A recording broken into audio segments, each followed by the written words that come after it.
Yeah, last Christmas I went out with all of my friends. It's quite a tradition where I'm from for people to go out at Christmas because everyone's home spending time with their families. And so the day after Christmas, it's called St. Stephen's Day here in Ireland.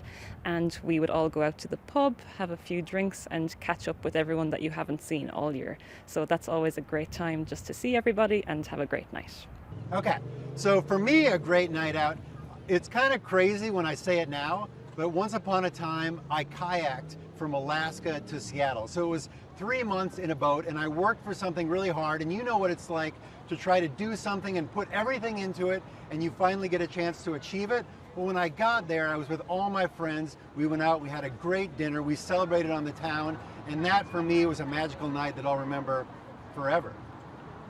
I had a great night out with some friends from work a few months ago. It was a great night because it was really nice to see everybody as we hadn't met up in person for a really long time.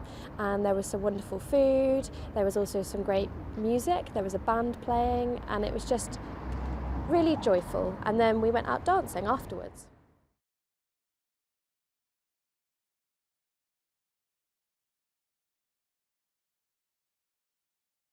Yeah, so I recently finished, it was an audiobook actually. It has a very eye-catching name. It's called I'm Glad My Mom Died. It's by an actress actually called Jeanette McCurdy.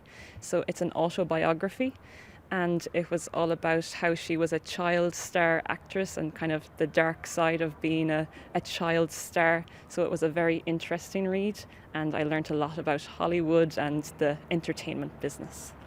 Yeah, so I read this book called A Walk in the Woods about a hiking trail. And again, this might sound a little bit weird, but this guy tried to hike all the way across the United States. And I'd never heard about this trail before. So for me, it inspired me to try to do it too. And that really changed my life because I went and did this hiking trail and it gave me a career in life. So I think that books can be transformative, and this book was for me. I'm reading a book about the science of why we sleep, and it's really interesting because it talks about how of all of the important things that we need to survive, sleep is relatively understudied, but it's super important for everything related to health. And I find it really informative and really interesting and thought-provoking.